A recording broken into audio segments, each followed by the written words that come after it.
the early days of World War II, the United States faced a daunting challenge in the Pacific: how to effectively target and sink Japanese naval vessels. Traditional high-altitude bombing methods were proving inadequate against moving ships, leading to a desperate need for innovation. Enter the B-17 Flying Fortress, a heavy bomber not typically associated with low-level attacks, but which would play a crucial role in developing and executing a new tactic known as skip bombing. Who would have thought that a bomber designed to soar high above the clouds would end up skimming the waves like a seagull? But that's exactly what the B-17 did in the Pacific, revolutionizing aerial warfare and contributing significantly to the Allied effort against Japan. The B-17, with its robust design and heavy payload, was originally intended for strategic bombing from high altitudes, targeting industrial and military infrastructure. However, in the Pacific theater, the need to strike at Japanese shipping required a different approach. General George Kenney, commander of the 5th Air Force, and Major William Benn, a key figure in the 63rd Bomb Squadron, spearheaded the development of skip bombing. This innovative method involved dropping bombs from low altitudes so that they would skip across the water like stones, either hitting the ship's side or exploding nearby underwater, causing devastating damage. The technique was a bold departure from conventional tactics, requiring precision, courage, and a willingness to adapt a heavy bomber to an unconventional role. The skip bombing campaign, particularly in 1942, marked a turning point in the air war against Japan. Through a series of daring missions, American pilots, flying B-17s, successfully sank numerous Japanese ships, disrupting supply lines and weakening the enemy's naval capabilities. These missions, often conducted under the cover of darkness to avoid detection, showcased the bravery and ingenuity of the crews who faced intense anti-aircraft fire and the perils of low-altitude flight. The campaign's success not only boosted Allied morale, but also set the stage for further advancements in anti-shipping tactics, ultimately contributing to the broader strategy that would lead to victory in the Pacific. By early 1942, the war in the Pacific was at a critical juncture.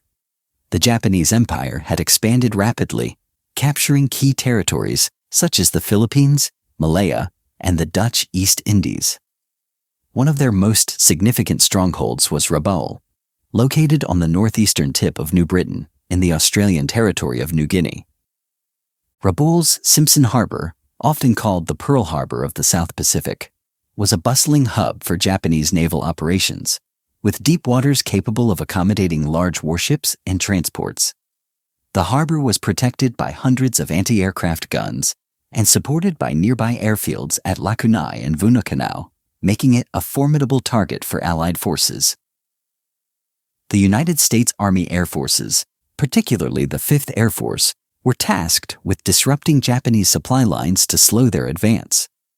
However, the primary tool at their disposal, the B-17 Flying Fortress, was designed for high-altitude precision bombing, a tactic that proved largely ineffective against maneuvering ships. Dropping bombs from 20,000 feet or higher gave Japanese vessels ample time to change course, resulting in a dismal hit rate of about 1%. This was particularly frustrating given the limited number of aircraft available in the theater, with only 168 B-17s at their peak in September 1942. General George Kenney, a seasoned air commander with a background in engineering, arrived in Australia on July 29, 1942, to take command of the 5th Air Force. Known for his unconventional thinking, Kenney quickly assessed the situation and recognized the need for a new approach. He found the air forces in disarray, with the 19th Bomb Group, which had retreated from the Philippines, struggling with maintenance issues and low morale. Kenney's innovative mindset led him to explore alternative bombing methods, drawing inspiration from British experiments with low-level attacks in the Atlantic and ongoing tests in the United States. One of Kenney's key aides was Major William Benn, a pilot with a keen interest in tactical innovation.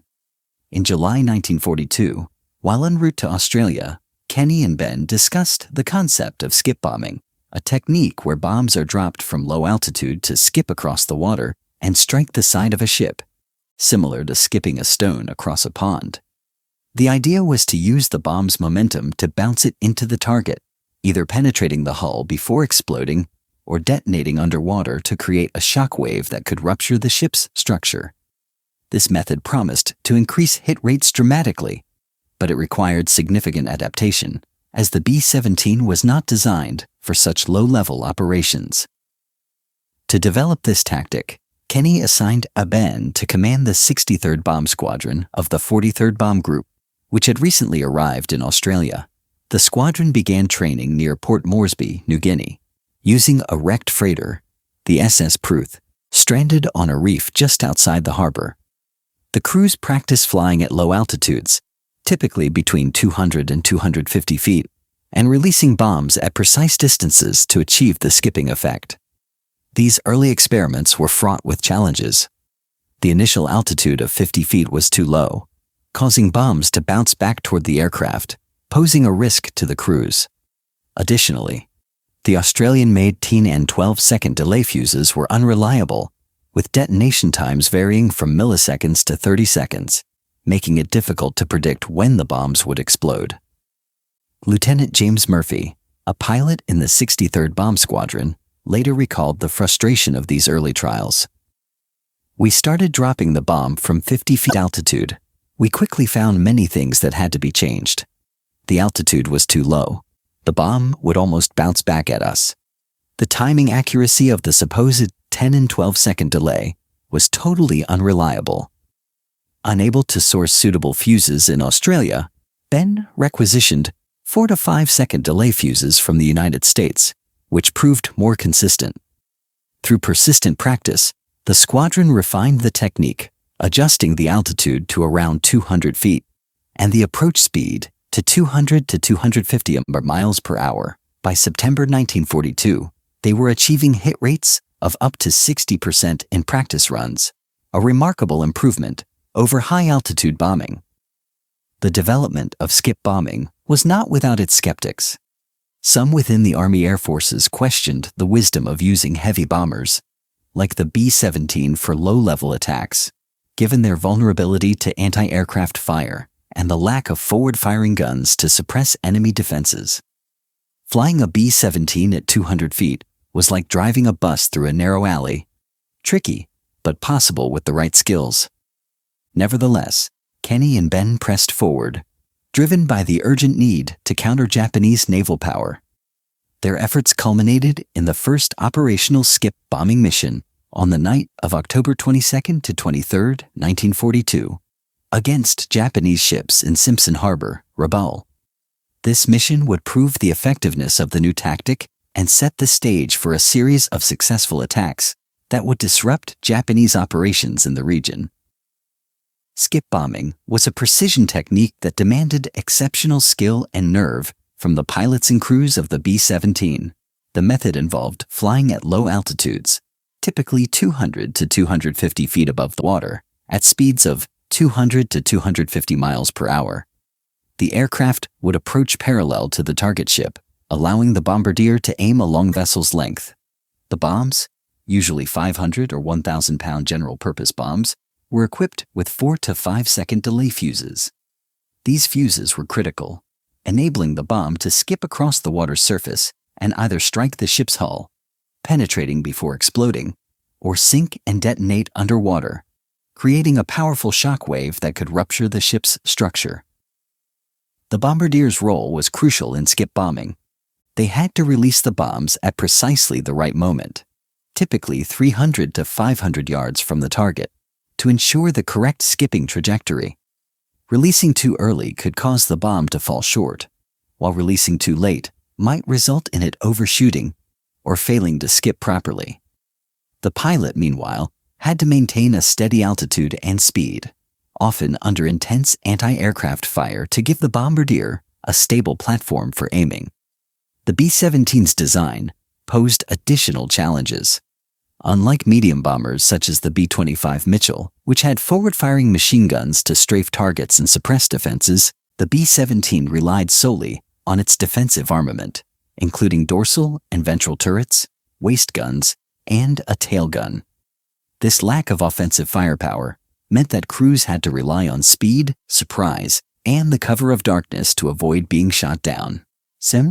To enhance the effectiveness of skip bombing, some missions combined skip bombing with mast height bombing, where the aircraft would drop to an even lower altitude, around 10 to 15 feet, just before releasing the second bomb in a stick of 2 to 4. This technique aimed directly at the ship's side, increasing the likelihood of a direct hit. In practice, crews often used a combination of both methods, dropping one bomb to skip and another at mast height, maximizing the chances of damaging the target. The complexity of these maneuvers required extensive training and coordination, as any miscalculation could result in the bomb missing the target or endangering the aircraft. The B-17 itself was a formidable aircraft, the wingspan of 103 feet 9 inches and a length of 74 feet 4 inches. Powered by 4 Wright R-1829 Cyclone radial engines, each producing 1,200 horsepower, it could reach a maximum speed of 287 miles per hour and carry a bomb load of up to 17,600 pounds. Though, skip bombing missions typically used lighter loads of 4 to 8 bombs. Its defensive armament included up to 1350 caliber machine guns, but the absence of forward-firing guns was a significant drawback during low-level attacks. Imagine trying to fend off a swarm of angry bees with only a fly swatter in the back seat. That's what it felt like for B-17 crews facing anti-aircraft fire without offensive guns. Despite these challenges, skip bombing proved highly effective. The 5th Air Force estimated that the technique increased hit rates from 1% to over 70%, a testament to its precision and impact. The B-17's robust construction allowed it to withstand significant damage, but the low-altitude runs exposed it to intense flak, requiring pilots to make rapid approaches and quick escapes. The success of skip bombing with B-17s laid the groundwork for its adoption by other aircraft, such as the B-25 Mitchell and A-20 Havoc, which were better suited for low-level attacks due to their forward-firing armament. The technical innovations and training developed by the 63rd Bomb Squadron were critical in making skip bombing a viable tactic, demonstrating the adaptability of both the aircraft and its crews in the face of wartime demands. The first operational use of skip bombing by B-17s took place on the night of October 22nd to 23rd, 1942, against Japanese ships anchored in Simpson Harbor, Rabaul. 6 B-17s from the 63rd Bomb Squadron, led by Major William Benn, took off from 7 Mile Drome at Port Moresby, New Guinea, and flew approximately 500 miles to reach their target. The mission was conducted under the cover of darkness to minimize detection by Japanese anti-aircraft guns and fighters, which were less effective at night due to the lack of advanced night fighting capabilities until later in the war. Upon reaching Simpson Harbor, the B-17s descended to 200 feet and began their attack runs. Captain Franklin T. Green, one of the squadron's skilled pilots, led the way, successfully skip bombing a light cruiser and a 5,000-ton cargo ship before entering the harbor, where he scored 2 direct hits on a 15,000-ton cargo vessel. As he pulled away, Green observed both cargo ships sinking and the light cruiser ablaze, its stern already underwater. Minutes later, Captain Ken McCullough, flying B-17F number 41-24521, nicknamed Black Jack, skipped 2 bombs into the side of a Japanese destroyer, sending it to the bottom of the harbor. In a matter of minutes, the 63rd Bomb Squadron had sunk or damaged at least 5 Japanese ships, a remarkable achievement that highlighted the potential of skip bombing. The success of this mission spurred further skip bombing operations throughout October and November 1942. On October 25th, 8 B-17s from the 63rd Bomb Squadron returned to Rabaul with 4 aircraft, including McCullough's, scoring hits on Japanese vessels. These missions were often conducted in small groups or even singly, with B-17s prowling the night skies over New Guinea and New Britain in search of targets. The crews faced significant risks, navigating over dense jungles and open seas, where the likelihood of rescue if downed was nearly zero. The region's violent weather fronts, among the most ferocious in any combat zone, added to the peril, testing the endurance of both the aircraft and their crews. One particularly harrowing mission occurred on November 24, 1942, when Lieutenant James Murphy and his crew attacked a Japanese convoy by flare light. Approaching at 200 feet, Murphy's first run scored a near miss on a destroyer, and his second run set the vessel ablaze. However, anti-aircraft fire knocked out one of the B-17's engines, and a second engine was damaged during a subsequent run at 4,000 feet. Despite these setbacks, Murphy skillfully navigated the aircraft over 13,000-foot peaks back to Port Moresby, with 3 crew members wounded but alive. His courage and skill earned him recognition as one of the principal architects of skip bombing, and he was later credited with sinking 9 Japanese ships during his year of combat. The culmination of the skip bombing campaign came during the Battle of the Bismarck Sea, fought from March 2nd to 4th, 1943. The Japanese, desperate to reinforce their forces in New Guinea, dispatched a convoy of 16 ships, including 8 transports and 8 destroyers, from Rabaul to Leh. Allied intelligence, having intercepted Japanese communications, allowed General Kenney to plan a coordinated attack. The 5th Air Force deployed a mix of aircraft, including B-17s from the 43rd Bomb Group, B-25s from the 38th Bomb Group, and A-20s from the 3rd Attack Group, supported by Royal Australian Air Force Beaufighters and P-38s. On March 2nd, 29 B-17s initiated the attack, bombing from 8,000 feet, sinking 1 large merchant vessel, damaging 2 others, and setting a destroyer on fire. The following day, 16 B-17s, along with B-25s and Beaufighters, continued the assault. The B-25s, modified with forward-firing guns by Major Paul First, Pappy Gunn, conducted low-level skip bombing and strafing runs, while the B-17s provided support from higher altitudes, disrupting the convoy's formation. By the end of the battle, all 8 transports and 4 destroyers were sunk, with nearly 3,000 Japanese troops lost. The B-17's contribution, though primarily from higher altitudes, was critical in overwhelming the convoy's defenses, allowing the medium bombers to deliver the decisive blows. The Battle of the Bismarck Sea was a devastating blow to Japanese plans in the South Pacific, demonstrating the power of coordinated air attacks. While the B-25s and A-20s were the primary skip bombers in this engagement, the B-17's role in softening up the convoy was indispensable. The battle marked a turning point, significantly weakening Japanese naval capabilities and boosting Allied confidence. However, it also highlighted the limitations of using B-17s for low-level attacks, as their lack of forward-firing guns and vulnerability to flak made them less ideal than medium bombers for skip bombing. Following the Battle of the Bismarck Sea, the role of B-17s in skip bombing diminished. By mid-1943, General Henry Arnold, commander of the Army Air Forces, decided that B-17s were unsuitable for the Pacific's operational demands and began replacing them with B-24s and later B-29s. The surviving B-17s were reassigned to roles such as supply drops for Australian commandos near Rabaul and combat search and rescue missions.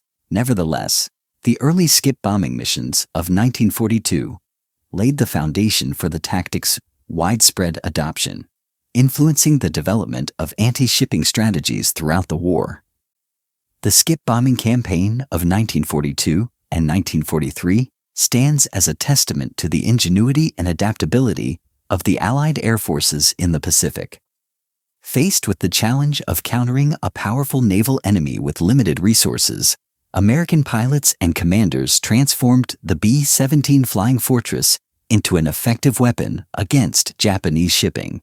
The technique's success in sinking ships and disrupting supply lines was a critical factor in slowing the Japanese advance, giving the Allies time to build up their forces for subsequent offensives. The campaign also highlighted the bravery of the crews who flew these dangerous missions. Flying at low altitudes, often at night, over hostile waters, and through intense anti-aircraft fire, required extraordinary courage and skill. Pilots like Captain Franklin Greene, Captain Ken McCullough, and Lieutenant James Murphy became legends within the 5th Air Force, their exploits chronicled in historical accounts and personal memoirs. Murphy's book, Skip Bombing, published in 1993, provides a vivid first-hand account of these missions, capturing the tension and excitement of low-level attacks. As one reviewer noted, "It put me in the cockpit with the author, and I felt every bomb drop and every piece of flak hit the ship." Amid the legacy of skip bombing extended beyond the B-17. The tactic was refined and adopted by other aircraft, such as the B-25 Mitchell and A-20 Havoc, which were better equipped for low-level attacks due to their forward-firing guns. These aircraft continued to use skip bombing throughout the war, contributing to the Allies' eventual dominance in the Pacific. The technique also influenced post-war aerial tactics, demonstrating the potential of low-level bombing against naval targets. Note, today, the B-17's role in skip bombing is often overshadowed by its more famous contributions in the European theater, where it conducted daylight precision bombing against German industrial targets. However, its impact in the Pacific was no less significant. Several B-17s are preserved in museums, such as the National World War II Museum in New Orleans and the Pima Air and Space Museum in Arizona, serving as reminders of the aircraft's versatility and the courage of its crews. While no known B-17s from the skip bombing mission survive, their legacy lives on through photographs, mission reports, and the stories of veterans who flew them. In conclusion, the B-17 skip bombing campaign was a pivotal chapter in the air war against Japan, showcasing the power of innovation and determination in the face of adversity. It is a story of how a few daring individuals, armed with ingenuity and a willingness to take risks, can change the course of history. Hopefully, this tale gives the B-17 and its Pacific crews the recognition they deserve for their role in turning the tide of the war. After all, who wouldn't admire a bomber that could skip bombs across the water like a champion stone skipper at a summer lake?